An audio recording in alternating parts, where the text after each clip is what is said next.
के बड़े सगीर के अजीम सूफी बुजुर्ग हज़रत सखीलाल शहबाज कलंदर रहमतुल्लाह अलैह के सालाना 771वें उर्स मुबारकी सेवन शरीफ के अंदर तैयारियां मुकम्मल हो चुकी हैं, जबकि इस वक्त हमारे साथ शहबाज मेला कमेटी के vice chairman assistant commissioner Sehwan Mohammad Iqbal Jhandiar भी मौजूद है। सर, सेवन शरीफ में आने वाले ज़ायरीन के वो बेहतर सहूलियात फराहम करने के लिए इस वक्त जो है कौन कौन सी तैयारियाँ की गई हैं? जी, बिस्मिल्लाहिर्रहमानिर्रहीम। मैं आपको बताऊं कि लाल साईं के मेले में लाखों की तादाद में लोग आते हैं, जो आना शुरू हो गए हैं, बल्कि पहुंच चुके हैं और मज़ीद आते जा रहे हैं। हमारे जो इश्यूज़ हैं यहाँ पे सफाई सुथराई के थे और लाइटिंग के थे, पीने के साफ़ पानी के थे, वो हमने अल्हम्दुलिल्लाह कंप्लीट कर लिए हैं।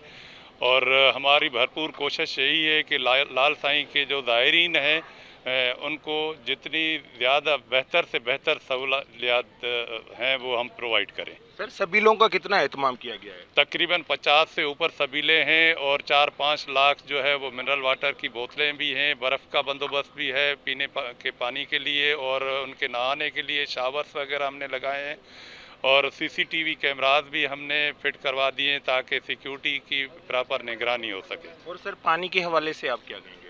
पानी बिल्कुल मैंने आपको जैसा कि बताया कि यहाँ फ़िल्टर प्लांट भी लगे हुए हैं और आरओ प्लांट्स भी काफ़ी तादाद में डीसी साहब ने भेजे हैं और यहाँ आपके सामने भी आपको नज़र आ रहा है, तो वो उनके थ्रू ही हम पीने का पानी सप्लाई कर रहे हैं। बाहर से हमारे पास ये फायर ब्रिगेड की गाड़ियाँ और सफाई का अमला आता है, तो वो फायर ब्रिगेड के थ्रू हम पीने का पानी सबीलों तक पहुँचाते हैं। बहुत बहुत शुक्रिया। जैसा कि यहाँ पर मौजूद आपने असिस्टेंट कमिश्नर सेवन की बातें सुनी, उनका कहना है कि ज़ायरीन की आमद का सिलसिला तो शुरू हो चुका है, लेकिन इस वक्त शहबाज मेला कमेटी की जानिब से सेवन के मुख्तलिफ मकामात पर जो है 50 से ज़ायद सबीलें लगाई गई हैं, जबकि शहरियों समेत ज़ायरीन को साफ़ पीने का पानी फराहम करने के लिए इस वक्त जो है स्कीम पर लगा हुआ फ़िल्टर प्लांट और सेवन शहर के आरओ प्लांट जो है उनको भी फ़ाल किया गया है। कैमरामैन टीम के हमरा माजिद अली कुरैशी, C110 न्यूज़, सेवन शरीफ।